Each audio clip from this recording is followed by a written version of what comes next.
Guys एक बहुत शानदार टॉपिक को हम लोग डिस्कस करेंगे, ग्रीन बॉन्ड्स। इस टॉपिक को कवर करने से पहले बॉन्ड्स क्या होते हैं वो मैं आपको समझाता हूं। बहुत ध्यान से इस टॉपिक को समझिएगा, इकोनॉमिक्स का टॉपिक है।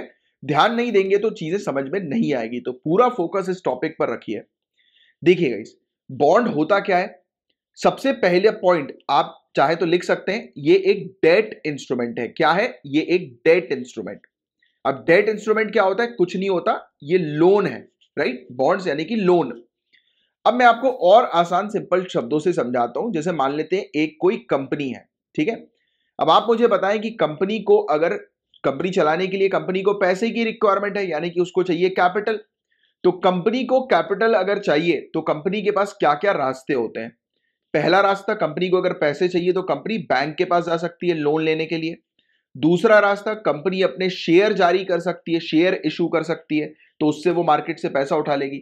तीसरा रास्ता, कंपनी डिबेंचर जारी कर सकती है। एक ही टाइप का होता है बट थोड़ा इसमें डिफरेंस होता है। चौथा हम लोग को देखने को मिलेगा, कंपनी क्या कर सकती है? कंपनी बॉन्ड जारी कर सकती है, जिसके बारे में अभी हम लोग समझ रहे हैं। बॉन्ड, कंपनी बॉन्ड जारी कर सकती है। तो एक चीज तो आपके दिमाग में क्लियर हो गई कि अगर कंपनी को पैसे की रिक्वायरमेंट है तो वो बॉन्ड जारी करके जो है वो फंड रेज कर सकती है, फंड उठा सकती है, कैपिटल मार्केट से उठा सकती है ना। अब देखिए बॉन्ड होता दिखता कैसे, ये अब हम लोग समझते हैं दूसरे स्टेप में। तो एक एक पॉइंट तो आपको क्लियर हो गया।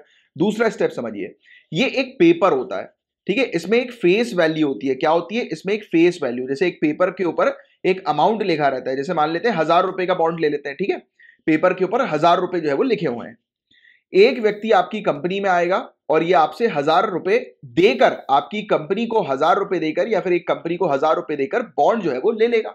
जैसे मैं मान लेता हूं कि आपकी कंपनी है, राइट, आप कंपनी चला रहे हो, तो आपकी कंपनी को कैपिटल की रिक्वायरमेंट है, आपने बॉन्ड जारी की है। तो सामने वाला व्यक्ति आया, जैसे मैं आया आपके पास और मैंने आपकी कंपनी से बॉन्ड जो है वो खरीद लिया 1000 रुपए का, ठीक है। मैंने आपको दिए 1000 रुपए और आपने मुझे दे दिया एक पेपर सिक्योरिटी के लिए, ठीक है।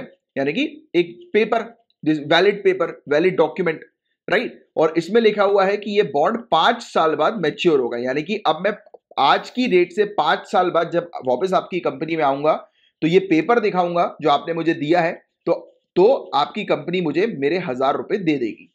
अब आप बोलोगे कि सर इससे आपको क्या फायदा होगा? तो बॉन्ड गाइज इंटरेस्ट रेट के साथ आते हैं। किसके साथ आते हैं? इंटरेस्ट रेट के साथ जो है वो बॉन्ड आते हैं। जैसे कि मैंने ये जो बॉन्ड खरीदा, तो आपने जो बॉन्ड जारी किया था वो 10% रेट ऑफ इंटरेस्ट पर जारी किया था। मतलब मैंने आपको 1000 रुपए जो दिए, इस पर आपकी कंपनी मुझे हर साल 100 रुपए देगी, राइट। यानी कि 10%, 1000 का 10% कितना होता है? 100 रुपए ही होता है ना। तो हर साल आपकी कंपनी मुझे कितना देगी? 100 रुपए देगी। ऐसे करके 5 साल में मैंने कितने कमा लिए? 500 रुपए कमा लिए। मतलब कि मैंने 1000 रुपए जमा किया आपकी कंपनी में और 5 साल में मैंने 500 रुपए एक्स्ट्रा कमा लिए। तो 500 रुपए तो मेरी जेब में आ ही गए हर साल के हिसाब से। फिर आखिरी में 5 साल बाद जब मैं आपके पास आऊंगा तो ये 1000 रुपए भी मुझे मिल जाएगा। तो ये एक प्रकार का लोन होता है जो कि पब्लिक से या मार्केट से कंपनी उठाती है लोन, राइट, बॉन्ड को जारी करके। यहां तक बात क्लियर है। अब आप बोलोगे कि सर कंपनी बैंक के पास क्यों नहीं जाती? अब देखिए, जैसे मैं मान लेता हूं आपकी कंपनी है, आपको पैसे की रिक्वायरमेंट है, आपके पास दो ऑप्शन है, या तो बैंक से लोन ले लो या फिर आप बॉन्ड जारी कर दो, ठीक है। तो बॉन्ड आप समझ गए कि बॉन्ड क्या होता है। आप बैंक के पास गए, बैंक ने बोला कि भैया 14% इंटरेस्ट लूंगा और आपको पैसे दे दूंगा।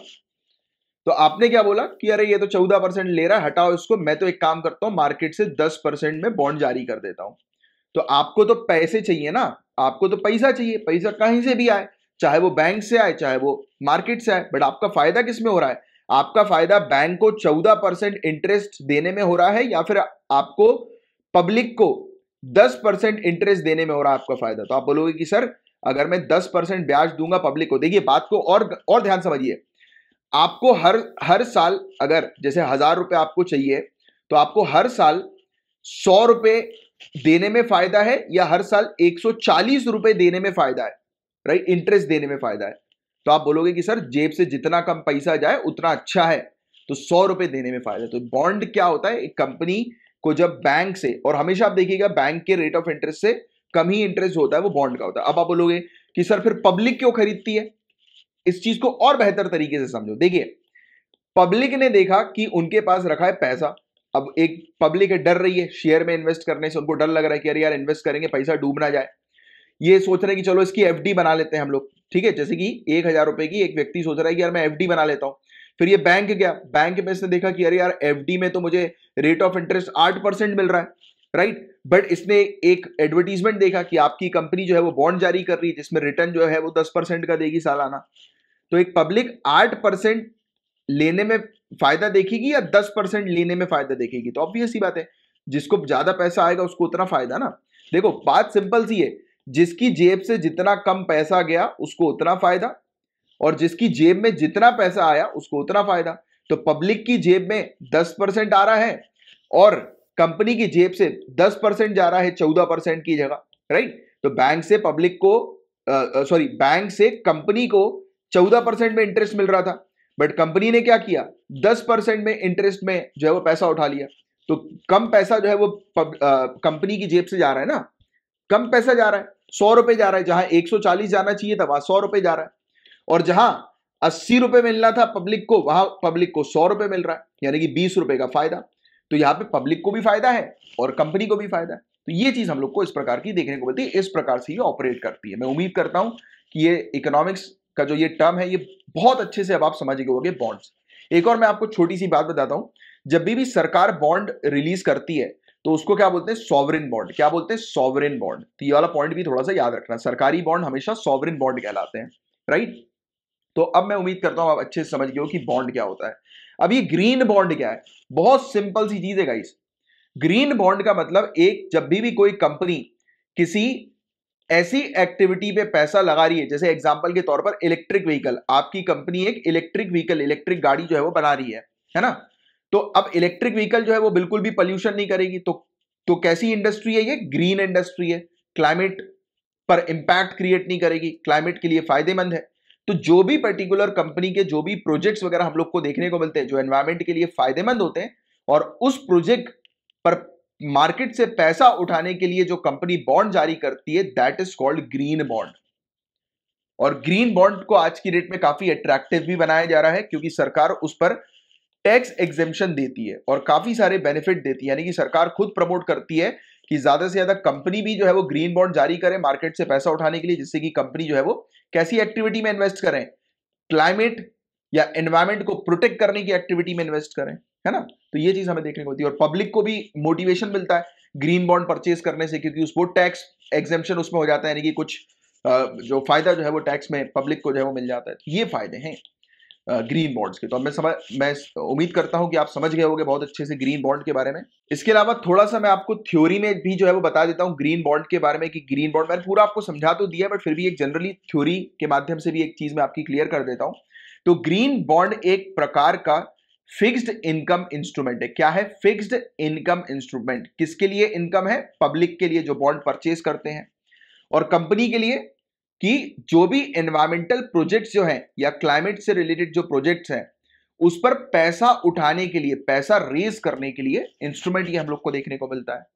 ये जो बॉन्ड्स जो होते हैं वो एसेट लिंक्ड बॉन्ड्स होते हैं, मतलब कि कोई ना कोई प्रोजेक्ट से जुड़े हुए ये बॉन्ड हम लोग को देखने को मिलते हैं, स्पेसिफिक प्रोजेक्ट से। और ग्रीन बॉन्ड जो है वो काफी सारे टैक्स इंसेंटिव्स के साथ आती है, जिससे कि इन्वेस्टर उसको ज्यादा से ज्यादा परचेज करें। और आपको बता दूं गाइस एक फैक्ट, कि वर्ल्ड बैंक मेजर इशुअर है ग्रीन बॉन्ड्स का। सबसे भारी मात्रा में ग्रीन बॉन्ड जारी करने वाली जो संस्था है वो है विश्व बैंक, वर्ल्ड बैंक। इसने 2008 से 164 ग्रीन बॉन्ड्स जो है वो जारी किए हैं, जिसकी कीमत 14.4 बिलियन यूएस डॉलर है। और टोटल ग्रीन बॉन्ड जो 2020 में इशू किए गए हैं वो ऑलमोस्ट 270 बिलियन यूएस डॉलर की वर्थ के हम लोग को देखने को मिल रहे हैं। और ये क्लाइमेट बॉन्ड इनिशिएटिव का डेटा बताता है इस चीज के बारे में। तो ग्रीन बॉन्ड जो है वो कैसे काम करते हैं, तो ये किसी भी पर्टिकुलर टिपिकल किसी कंपनी के या सरकार के बॉन्ड की तरह ही होते हैं। और इस बॉन्ड के माध्यम से एनवायरमेंटल इंपैक्ट एक पॉजिटिव होता है, सकारात्मक पर्यावरणीय प्रभाव जो है वो इस बॉन्ड के माध्यम से होता है, राइट। क्योंकि कंपनी जो होती हैं वो क्लाइमेट चेंज को रोकने के लिए या एनवायरमेंट को प्रोटेक्ट करने की एक्टिविटी में या फिर एनवायरमेंट को प्रोटेक्ट करने वाले प्रोजेक्ट जो है वो शुरू करती हैं। क्योंकि कंपनी को पता है कि वो अगर ऐसे प्रोजेक्ट्स लेकर आएंगी तो कंपनी को सरकार भी बेनिफिट प्रोवाइड कराएगी और कंपनी को मार्केट से पैसा भी जो है वो मिल जाएगा। Getting the point. तो एक एक ग्रीन बॉन्ड तो आप समझ गए, बट आपको मैं बताता हूं एक ब्लू बॉन्ड भी होता है। क्या होता है? Blue bond. तो ब्लू किसका कलर है? पानी का कलर है। आज ब्लू है, पानी, पानी याद है ना? तो ब्लू पानी का कलर यानी कि ओशियन का कलर। तो जो भी कंपनी ओशियन या ओशियन से जुड़े इकोसिस्टम को प्रोटेक्ट करने के पर्पस के लिए कोई प्रोजेक्ट शुरू करती है, तो उस प्रोजेक्ट की को फंड करने के लिए जो बॉन्ड इशू किए जाते हैं that is called blue bond, right. इसके अंदर जैसे फिशरीज से रिलेटेड कुछ प्रोजेक्ट हो, या फिर कोरल रीफ्स को प्रोटेक्ट करने से रिलेटेड कोई प्रोजेक्ट हो, या फिर ये जो पूरा जो इकोसिस्टम हम लोग को ओशियन इकोसिस्टम देखने को मिलता है, या फिर ओशियन में जो पोल्यूशन आज की डेट में हमें बहुत ज्यादा देखने को मिल रहा है, प्रदूषण, उसको खत्म करने के लिए कोई कंपनी प्रोजेक्ट शुरू करती है, तो दैट प्रोजेक्ट, वो जो प्रोजेक्ट होगा वो ब्लू प्रोजेक्ट होगा, और उस प्रोजेक्ट पे जो पैसा उठाया जाएगा मार्केट से, तो that will be called blue bond. अच्छा, क्या मुझे कोई बता सकता है कि अगर मैं एक स्टेटमेंट बोलूं कि सभी ग्रीन बॉन्ड ब्लू बॉन्ड होते हैं, सभी ग्रीन बॉन्ड ब्लू बॉन्ड होते हैं, तो क्या ये स्टेटमेंट करेक्ट है या इनकरेक्ट है? नीचे कमेंट बॉक्स पर लिखकर बताइए। तो ये स्टेटमेंट गाइस इनकरेक्ट है, गलत है। कैसे गलत है? तो आप मुझे खुद बताइए। इलेक्ट्रिक व्हीकल जो है, इलेक्ट्रिक व्हीकल, आप एक गाड़ी बना रहे हो सड़क पे चलने वाली इलेक्ट्रिक गाड़ी, एक आपने कार बनाई इलेक्ट्रिक कार, तो मैंने भी आपसे क्या बोला कि क्या सभी ग्रीन बॉन्ड ब्लू बॉन्ड है? तो इलेक्ट्रिक व्हीकल, इलेक्ट्रिक कार जो है वो आपकी, इसका जो प्रोजेक्ट है वो तो ग्रीन बॉन्ड है, बट क्या इसे आप ब्लू बॉन्ड बोलोगे क्या? बिल्कुल नहीं, क्योंकि ओशियन से इसका कोई लेना देना नहीं है, डायरेक्टली या इनडायरेक्टली भी, है ना। तो ये चीज है। तो आप मेंशन करें, आप चाहे तो लिख लीजिए कि सभी के सभी ब्लू बॉन्ड्स जो होते हैं वो ग्रीन बॉन्ड्स होते हैं, क्योंकि ब्लू बॉन्ड तो ग्रीन बॉन्ड है, राइट। क्योंकि आप जैसे एग्जांपल के तौर पर अगर आप ओशियन से पोल्यूशन को साफ कर रहे हो, तो भी आप एनवायरमेंट प्रोजेक्ट पर ही काम कर रहे हो, है ना, क्लाइमेट के प्रोजेक्ट पर ही काम कर रहे हो, राइट, इकोसिस्टम वाले प्रोजेक्ट पर ही आप काम कर रहे हो, क्योंकि आप ओशियन को जो है वो साफ कर रहे हो। तो ये तो ग्रीन बॉन्ड हुआ, यानी कि सभी ब्लू बॉन्ड जो है वो ग्रीन बॉन्ड है, बट सभी ग्रीन बॉन्ड ब्लू बॉन्ड नहीं है। तो ये पॉइंट आप लिख लीजिए बहुत अच्छे से, और इसका मेंस में आप उपयोग भी करिएगा। एक होता है गाइस क्लाइमेट बॉन्ड्स भी। क्या होता है क्लाइमेट बॉन्ड? हालांकि ग्रीन बॉन्ड को काफी बार लोग जो है वो क्लाइमेट बॉन्ड भी कहते हैं, राइट, बट ज्यादातर लोग या अथॉरिटीज क्लाइमेट बॉन्ड का उपयोग करती हैं उन प्रोजेक्ट्स के लिए जो प्रोजेक्ट्स कार्बन डाइऑक्साइड के एमिशन को रिड्यूस करने पर काम करते हैं, या फिर जो आज की डेट में जो क्लाइमेट चेंज हम लोग नोटिस कर रहे हैं, जो टेम्परेचर लेवल जो इंक्रीज हो गया है, तो इसको ठीक करने के लिए अगर कोई प्रोजेक्ट बनता है तो वो प्रोजेक्ट क्लाइमेट बॉन्ड कहलाता है। तो ऐसे करके हमने 3 प्रकार के बॉन्ड समझा। पहले तो बॉन्ड्स क्या होते हैं इसको अच्छे से हमने समझ लिया, फिर दूसरे नंबर पर ग्रीन बॉन्ड क्या होते हैं वो समझा, ब्लू बॉन्ड क्या होते हैं वो समझा, और अभी हमने क्लाइमेट बॉन्ड के बारे में भी समझ लिया। तो ये था गाइस पूरा ओवरऑल टॉपिक ग्रीन बॉन्ड से रिलेटेड, जिसके बारे में एक जानकारी आपको होनी चाहिए। एंड ये टॉपिक न्यूज में क्यों आया तो वो मैं आपको बता देता हूं कि स्टेट बैंक ऑफ इंडिया, जो कि हमारे देश के सबसे बड़े वाणिज्यिक बैंक हमें देखने को मिलती है, यानी कि हमारी कंट्री की सबसे लार्जेस्ट कमर्शियल बैंक है स्टेट बैंक ऑफ इंडिया, तो इसने 650 मिलियन US$ का ग्रीन बॉन्ड जो है वो इशू किया है, लिस्ट किया है। ये इंटरनेशनल एक्सचेंज इंडिया INX में और लक्समबर्ग स्टॉक एक्सचेंज LUXSE में लिस्ट किया है। और आपको बता दें कि international financial services centre authority जो हमें देखने को मिलती है, अंतरराष्ट्रीय वित्तीय सेवा केंद्र प्राधिकरण, तो इसके अनुसार इस साल के विश्व निवेशक सप्ताह, इस साल का जो वर्ल्ड इन्वेस्टर वीक था, इसकी जो थीम थी संधारणीय वित्त यानी कि सस्टेनेबल फाइनेंस, इसके अनुरूप ये SBI ने 650 मिलियन US$ के ग्रीन बॉन्ड जो है वो 2 जगह लिस्ट किए हैं। ठीक है, तो ये चीज आपको थोड़ी सी ध्यान में रखनी है। तो ये न्यूज है, करंट अफेयर्स हम लोग को देखने को मिली कि SBI ने ग्रीन बॉन्ड जो है वो लिस्ट करवाए हैं। तो ये बेसिक सी न्यूज है, और ग्रीन बॉन्ड क्या होता है उसके बारे में बहुत अच्छे से हम लोग ने समझ चुका है। तो ये था पूरा वो टॉपिक गाइस।